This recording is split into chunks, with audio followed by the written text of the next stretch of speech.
it's Michelle and I'm here. Today I'm representing my paper company, Tape and Twine Vintage. I'm going to put some kits in the store that go along with the video I made last week about making a junk journal in a day using a Reader's Digest book cover. I've had a great response from that video and I really appreciate your support. And I've had a few questions private message to me about the books, and I had a bunch, so I thought, why don't I make it simple and put together a basic kit that would give the framework of that project to anybody who maybe wants to start junk journaling, or maybe you just like the idea of somebody doing the curating for you. So this was the inspiration for the kits, but they're all different. All the Reader's Digest books are different. So I'm just going to give you a typical kit, what it would include and how I'm going to go about doing it. So the first thing is that I have, I'm going to have a selection of covers that will be in the shop. They'll all be under the same listing. You choose the cover you like if it's still available. Then what I'm going to do is I'm going to go in and I'm going to cut out the book block. So the block that is usually in here, I'll remove the spine. And I mean the cover and the spine. And the reason I'm doing that is primarily for shipping reasons, and most of the time the paper isn't pretty, it's not great paper quality, so then you're just paying to ship something you'd probably recycle anyway. I will flip through the book though, however, and see if there's any savable pages. For instance, this book I just did has, you know, a whole bunch of pages that maybe have things that I consider to be savable. So in that case, I would include that in your kit if there's anything in there that's interesting enough to save. But everything else I will cut and recycle so that it costs less to ship. So this is what the kit would look like. I'm going to say that it will definitely be over 50 pieces. Let me open this so that I can give you an idea of what is inside. And what I've tried to do is look at the cover and choose items that enhance the cover and what I would choose if I was going to make the kit. So in this particular case, I'm going to remove some of the items first, just so you can see the starting off point. This cover is in decent shape. You know, it's got some age, some light aging and, you know, cover wear that they all have, but it's in good, decent junk journal shape, and the spine was still attached. Taking it out, there's a little scratch there, but that's not going to affect anything with this project. And I've tried to, as in the video, reserve the front, keep the front and the back pages connected, so you can choose what you want to do with that. If you want to follow the video as I did it and pull the page over, then they're already in, or you can remove them and use them within your book somewhere else. It's totally up to you. So in this particular case, this spine, I tried to look at what I thought would be a textile that I would like to use on this if this was my junk journal.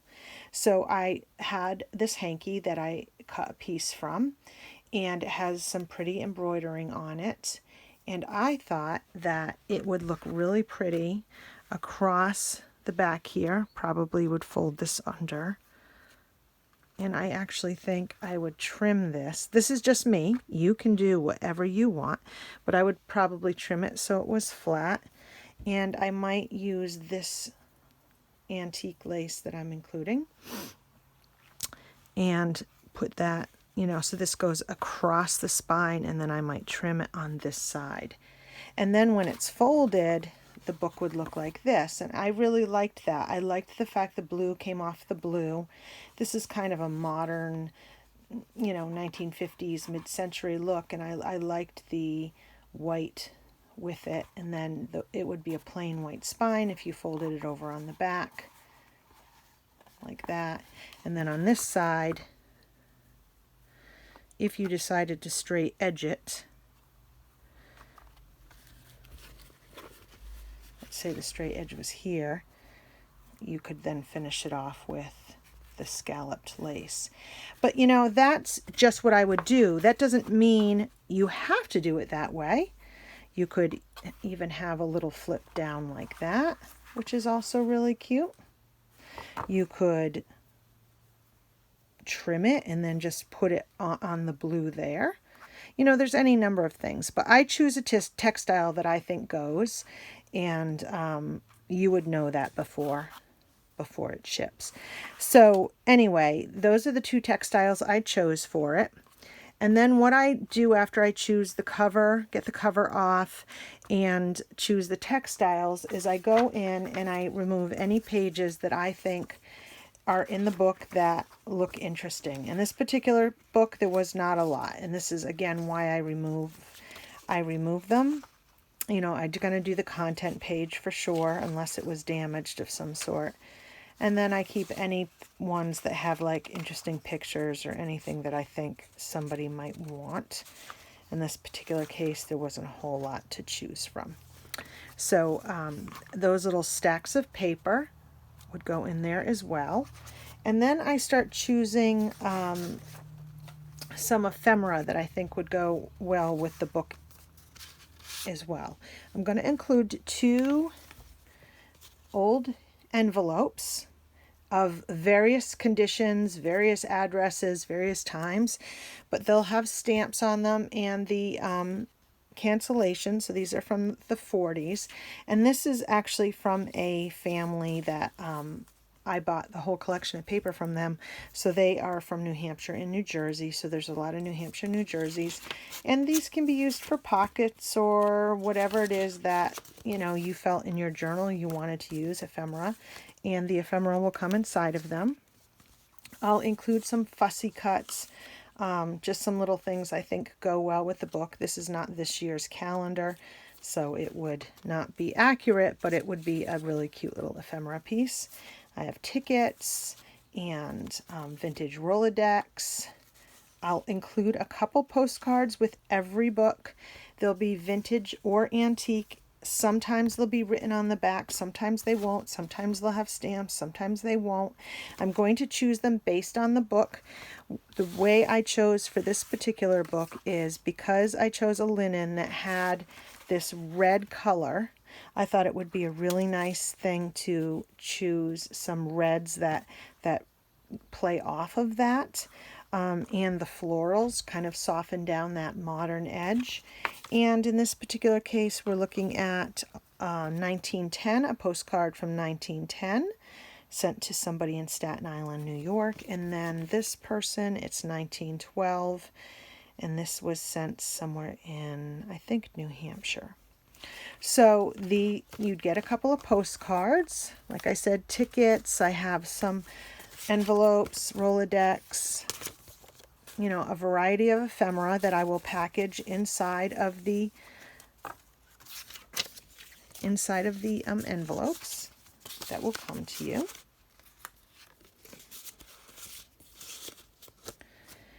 Then I'll have some additional textiles, and with the textiles I will choose some twine and the right length for the back of the book. If I have a color that fits, I'll choose that. If not, it might be like a plain twine. And then I'll choose some additional textiles that maybe you want to use as tags, used, you know, sort of like hanging over the edge of the book, as flips, as anything, you know, just something within the book that I think will go. You'll get a bulb pin, and I will include your charm there. And this particular charm says play. Then you'll get a little packet of other little kinds of ephemera. Some of these may be fussy cuts. Some of them may be die cuts that are new. Tickets, they can be any variety of things that I think might be great little pieces of the project. And then included in that will also be your book tag, your button, and your corner pieces. So you'll get 4 corner pieces, a book plate, a button for the back, and these pieces. And all of this will help you if you watch the video that goes with this, the tutorial that goes with this kit. You will see where the twine gets used, where the book plate gets used, where the button gets used. And then I'll have a collection of other pieces of ephemera, all old. I would say they will all be vintage for sure. Some will be antique. We will have receipts, and I think this was actually in the book that I cut the book block from. It was an advertisement for Reader's Digest condensed books. I have order forms, and then I bought a, it's funny, I have people who do picking for me and find things for me, and this gentleman bought a Master Gardener's Life's Work.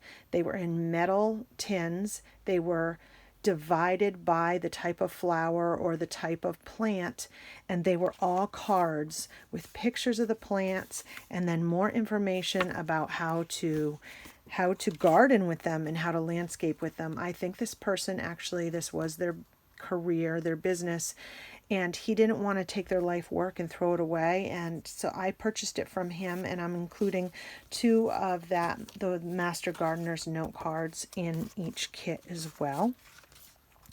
I'll have some music paper in there, a botanical page like the one I used in here. I have some beautiful card stock that has this great cut in it and a place to tie some ribbon. I thought that would be very creative. I'll try to include envelopes. Every kit will be a one-of-a-kind. I will choose items that I think go with the color palette and the vibe of the book. And when it's all said and done, there will be at least 40 to 50 pieces of ephemera, and then at least over 50 pieces in the kit, including your metal pieces, your button and things like that. And then I will also include some larger pieces of paper that you can use within the book for full-size paper that are on the plainer side, so that you don't have to go out and buy a whole thing of graph paper or a whole thing of stationery just to get a few interesting pieces in. I have this beautiful linen watermarked paper, some vintage graph paper. I have a receipt, a statement from an old statement pad. I have this handwritten music that I've taken out of someone's music journal, and because it says Basin St. Blues, I thought that went great with the blue cover. So if you recall, in the How to Make a Junk Journal in a Day, I combine interesting papers with plainer papers, as well as some book pages and things like that. You'll have to supply your own scrapbook paper or book pages for the journal, but between the Reader's Digest pages I salvage for you and some of the plain pages I give you, it'll be a good jumping off mark, and then you can just fill in with things that you already have. So in the end, you will get a total of over 50 pieces, including the cover and the textiles. The way it will work is you'll choose a cover. I will remove the cover. I will send you a picture of the cover before I create the kit to make sure the condition is okay. In some cases, I'm finding some of these covers are a little bit dry and split, and in that case, I'll give you the option of, if you still want it, if you're not worried about repairing it yourself, or I will repair it for you, or we'll just find another cover for you. So that's kind of how it will work. I hope that most of the covers will be intact. However, sometimes the covers, just based on age and storage, just can't be removed without cracking. So that's it. That's what you can expect in the kits that I'm putting together to go along with the Journal in a Day video. The kits will be available in my Etsy store starting now. And if you have any questions, please reach out to me either through the Etsy store, or you can private message me on Instagram at Tape and Twine Vintage, or even just my regular tape and twine feed. I appreciate all you guys so much. Your support is amazing, and I'll talk to you soon. Keep crafting.